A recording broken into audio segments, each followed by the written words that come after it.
What if you could have a creative way to help you through your breakup? After a breakup, I recommend that you spend some time doing a postmortem, thinking about all the aspects of your relationship so you can process it and move on with some wisdom. Some questions to ask yourself are exactly what went wrong in this relationship? When did I first notice this problem? Did I communicate how I felt when the problem first arose? Did I speak up about other issues throughout the relationship?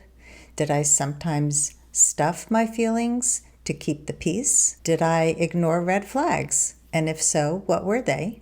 And finally, did I break up in the most dignified and caring way possible? The key is to learn from your relationship so you can do better next time. One of the best ways to process a breakup is by getting all those thoughts out of your head and into a letter to your ex. I don't want you to send that letter. This is just for you to process. Here is the structure of your Dear Ex letter. Number 1, what attracted you to this person?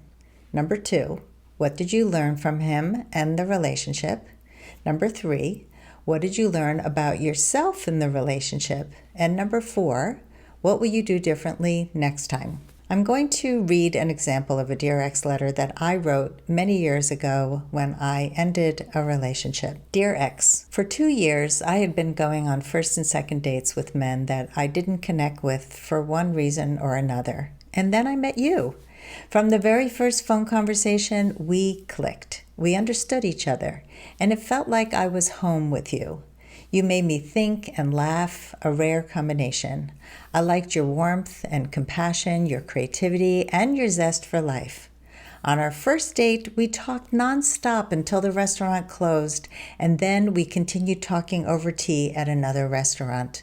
We were both excited for our next date. As the relationship progressed, I looked forward to our evening calls, talking late into the night about books we read and movies we had seen, about our kids and our work and anything we were thinking about. After a month, I knew I wanted to be exclusive with you, to focus on only getting to know you. This was the very first time I ever asked a man to be exclusive. That's how much potential I saw in us. There were also some red flags that showed up early on. I thought they were minor. You told me you were dealing with them. That's why I continued to date you. Here are some red flags that showed up at the beginning. Number 1, you smoked, and I had never dated a smoker before. But they were e-cigarettes, they were vapes, and the flavored nicotine actually smelled good. It didn't bother me. And you also promised me that you were trying to quit and you would be reducing the amount of nicotine over time. And that made it less of a deal breaker for me. Number 2, you had credit card debt. You revealed that you had credit card debt of over $30,000. But when you explained that it was to pay lawyers to help you regain custody of your little girl, my heart went out to you. I wanted you to get your daughter back. I wanted you to reconnect with her, and you promised you were working on paying it down. And I believed you. Number 3, your car was falling apart and you were not fixing it. I felt unsafe driving in your car. You told me you were going to take care of it, but it was going to cost a lot of money, and you didn't have the funds, so the car remained a hazard throughout our relationship. Why did I date you in spite of these red flags? I cared about you. I loved spending time with you. We laughed together. We shared many common values, and I believed you when you told me you were taking care of all the red flag issues, so I gave you the benefit of the doubt. Over the next few months, I noticed, number 1, you were not following through on your promises to quit smoking, pay down your debt, or get your car fixed. Number 2, you were spending money recklessly on expensive items of clothing that you did not need, but not on the important things like paying down your debt and getting your car repaired. Number 3, you were planning expensive trips that we were going to take together, and you wanted to buy tickets to expensive concerts, but you didn't have a pot to piss in.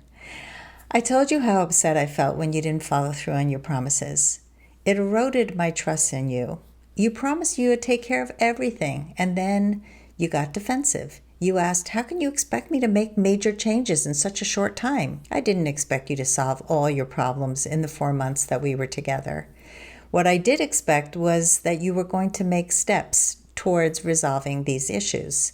Small changes lead to big changes. No change leads to stagnation. I could not be in a relationship with a man who lacked the incentive to change and grow, somebody who made false promises and procrastinated. The final straw came when my father suddenly died, and you texted me how sorry you were. You texted me the morning of the funeral, telling me you would be thinking of me. And then you texted again at the end of the day, asking how I was doing. I picked up the phone and called you. Where were you? I asked. I wanted you to be there for me. Not text, but call. Show up at the funeral. Come to my house for Shiva. You were very apologetic. You showed up the next night at the Shiva with a lovely cake. I appreciated that. A few days later, you came and spent the last day of Shiva with me. When my visitors left and we were all alone, you started talking about your own struggles, about something that was going on for you and how hard it was for you. My father had just died.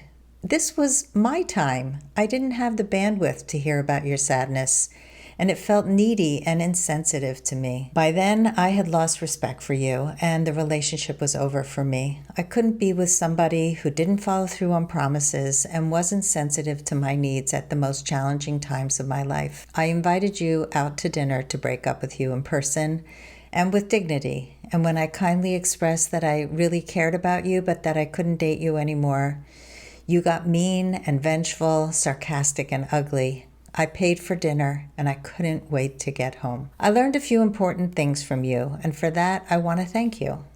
I learned to pay closer attention to red flags. While I'm glad I gave you a chance and I didn't immediately write you off for the warning signs that I noticed at first, I should have left sooner. If someone says they're working on their stuff and there's no follow-through, I'm out. Thank you for reinforcing my belief in the possibility of finding a deep connection with a man. Having met you, I know there's someone out there who has your wonderful qualities without the red flags. I hope you either find someone who will love you as you are, or you will find the strength to work through these big issues. Warmly, Sandy. I hope that writing a letter like this helps you to recover from a breakup and to let go of somebody who might be lingering in your thoughts, that person who might have gotten away but is really not right for you. It can be really healing to write everything down. You might even want to burn the letter when you're done, or you might save it to check in the next time when you're in a relationship so you don't repeat the same patterns. What creative ways have you discovered to recover from a breakup? Please let me know in the comments.